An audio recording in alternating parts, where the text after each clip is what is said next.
a darle la palabra a Francisco Navarro, que va a hablar de Abad Plancarte y los hermanos Don de Preciat, agentes en la construcción del templo neorrománico de San Felipe de Jesús en la Ciudad de México, 1881-1897. Adelante, Francisco. Muchas gracias, Laura. Buen día a todas y a todos. Ahora estoy compartiendo un PDF. ¿Se ve? Sí. Perfecto, gracias. Bueno, lo voy a poner en modo pantalla completa. Ahí está.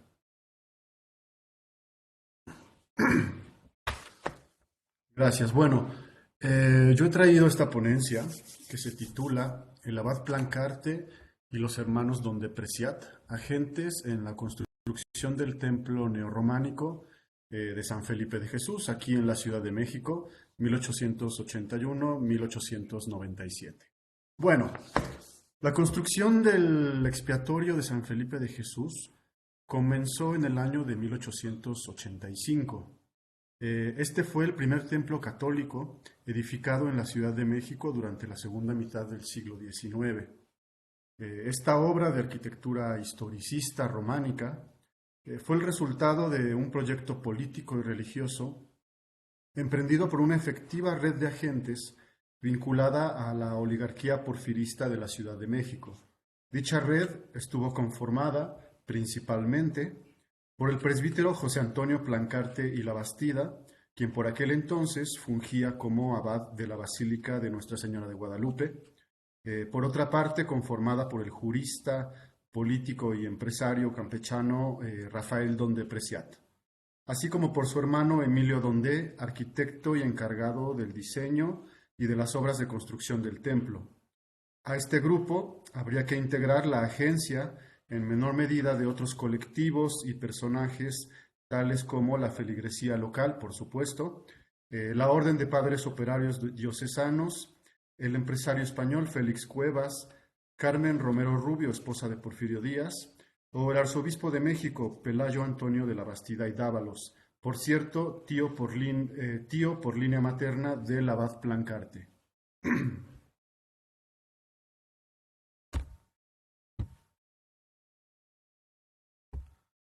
Bueno, el abad Plancarte y la Bastida era oriundo de la Ciudad de México, había nacido en 1840 y desde muy joven comenzó sus estudios en el Seminario Tridentino de la ciudad de Morelia.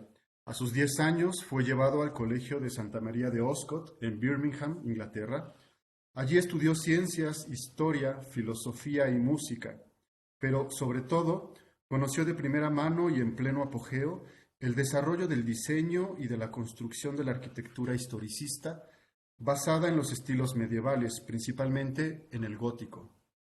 Más tarde, Plancarte se ordenó como sacerdote en Roma y volvió a México, donde fue párroco de Jacona, Michoacán, entre 1867 y 1882.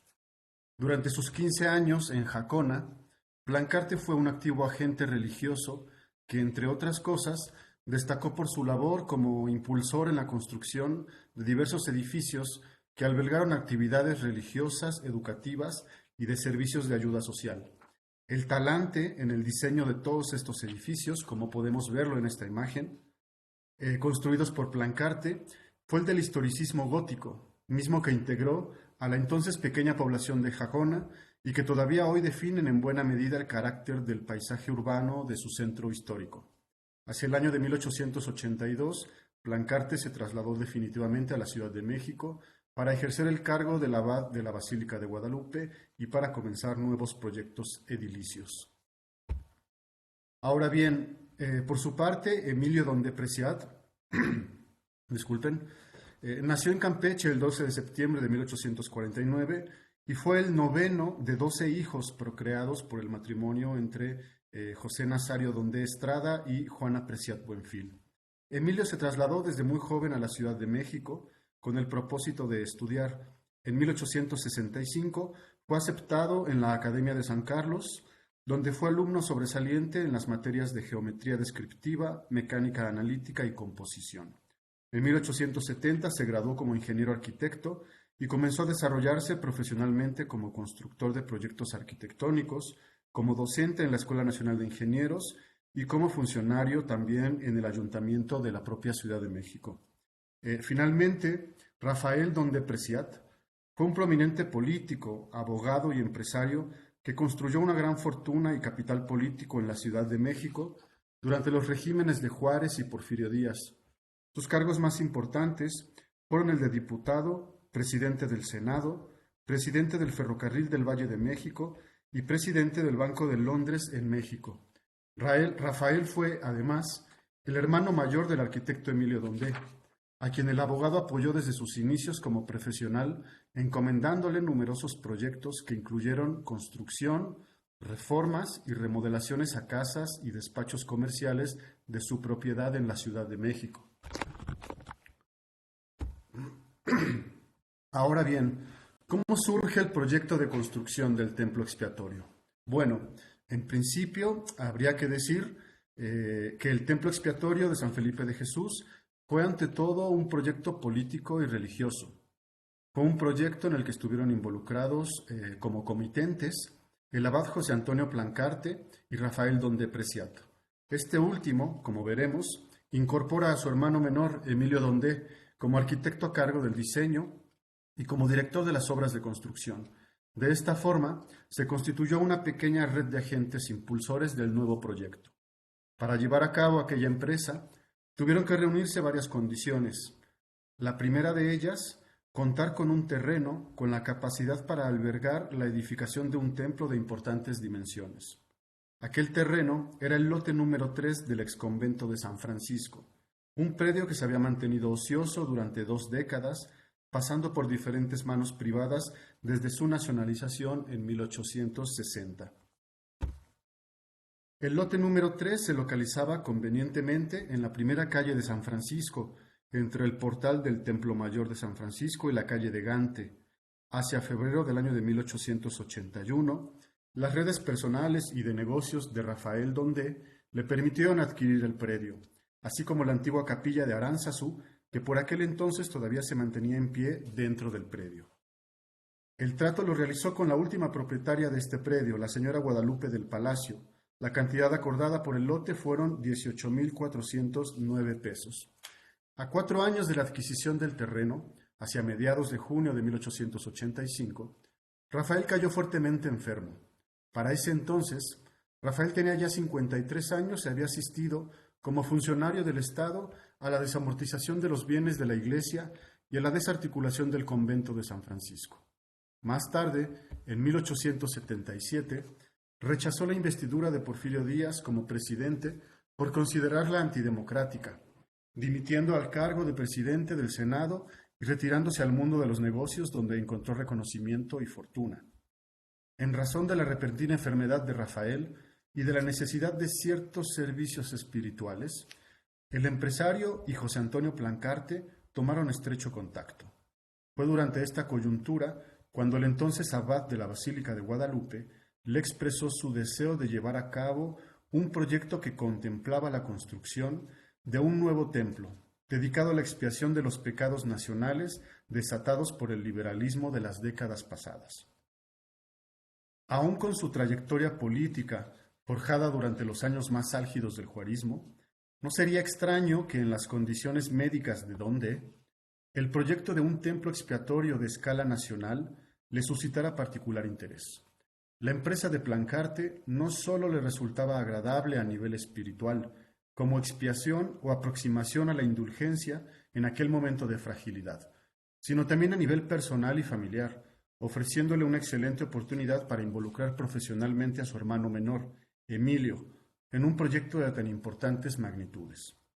Por aquellas razones, Rafael accedió a donar el lote número 3 del exconvento de San Francisco, o por lo menos a adjudicárselo a Plancarte por una simbólica cantidad, con la condición de encomendar de inicio a fin el proyecto arquitectónico y de construcción del templo a su hermano Emilio.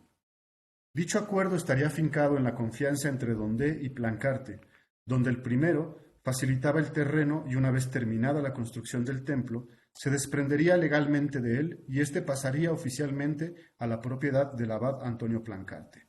A cambio, el abad confiaría todo el proyecto constructivo a Emilio, y sería el mismo abad el agente encargado de conseguir todos los recursos monetarios necesarios para desarrollar el proyecto, como lo demuestra el testimonio de escritura en el que Rafael Donde Preciat otorga los títulos de propiedad del lote número 3 a Plancarte 12 años más tarde, tan solo unos meses después de la ceremonia de dedicación y determinada la obra del templo, en agosto de 1897. Una vez concretado el acuerdo entre ambos, el abad Plancarte acudió a inicios del mes de julio de aquel 1885 a la Secretaría Arzobispal para presentar su plan de construir un templo expiatorio al entonces arzobispo de México, Pelayo Antonio de la Bastida y Dávalos, quien además era su tío, hermano de su madre, doña Gertrudis la Bastida y Dávalos. En aquella reunión, el abad expresó sus intenciones con elocuencia y solicitó la aprobación del arzobispo. Este último respaldó el proyecto y poco después del encuentro dictó a su secretario el visto bueno.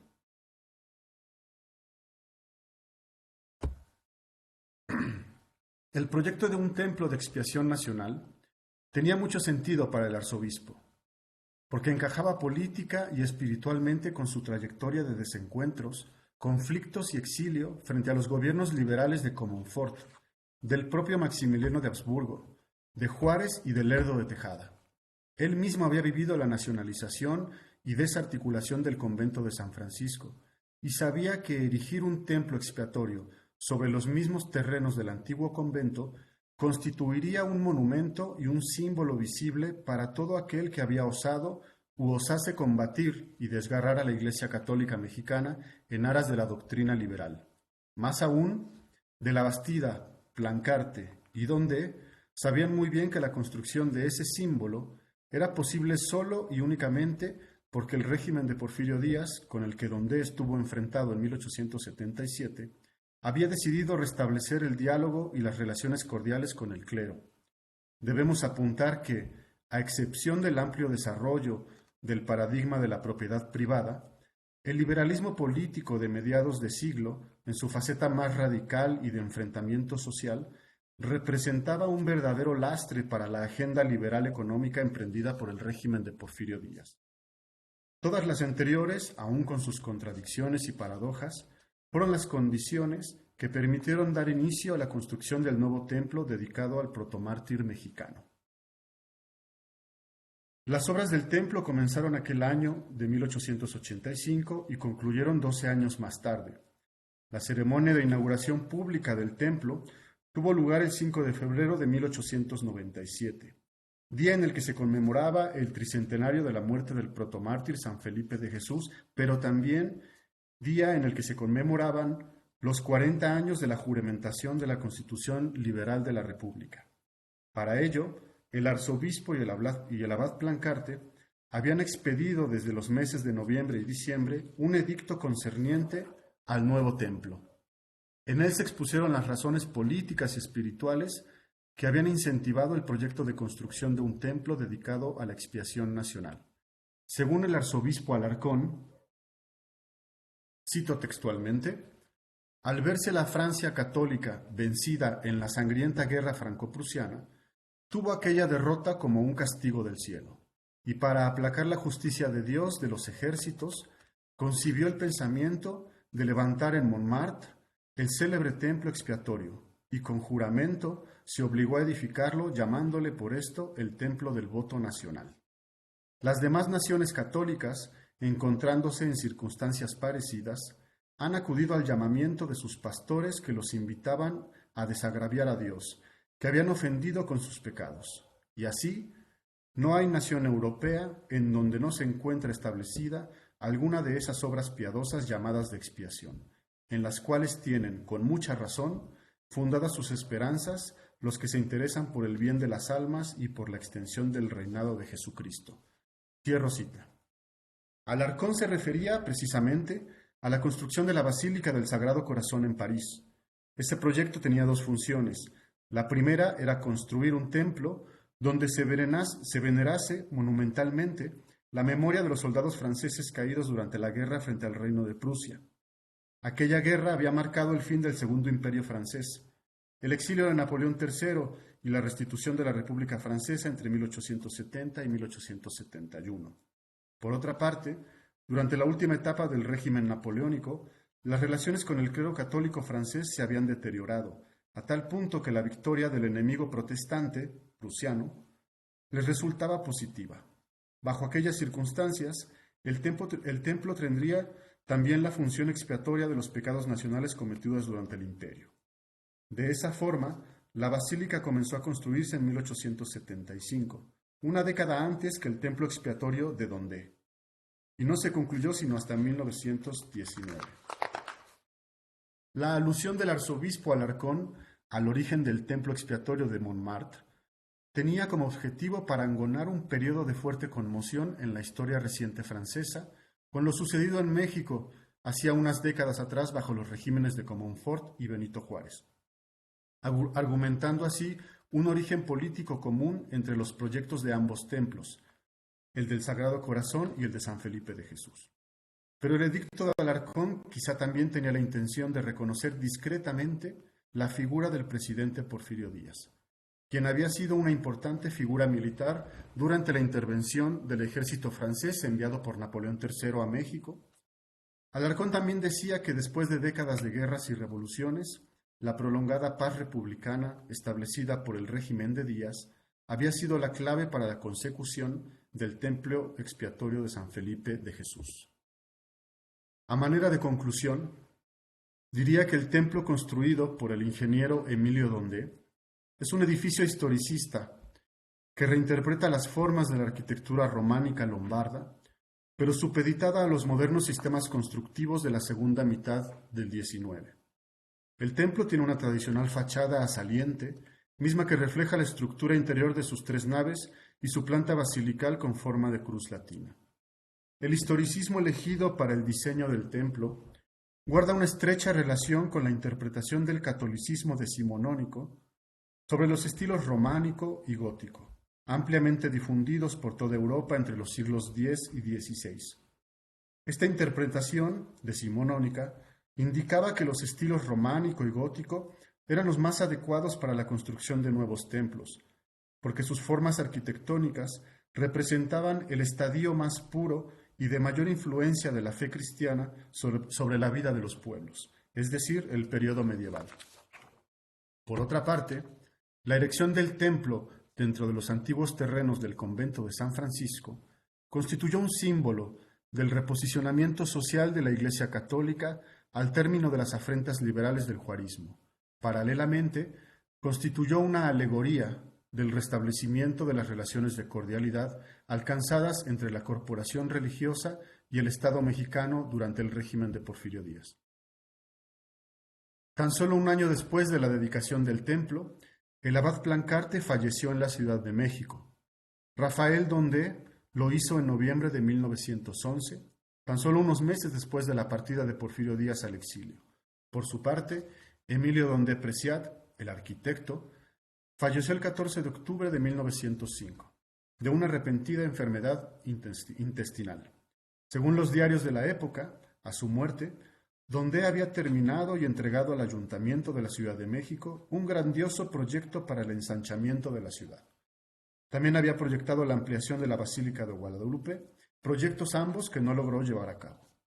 Actualmente este templo, el expiatorio de San Felipe de Jesús, es el único ejemplo de arquitectura religiosa neorrománica construido dentro de la zona declarada como Patrimonio Mundial de la Humanidad del Centro Histórico de la Ciudad de México. Yo termino aquí y les agradezco muchísimo su atención. Gracias.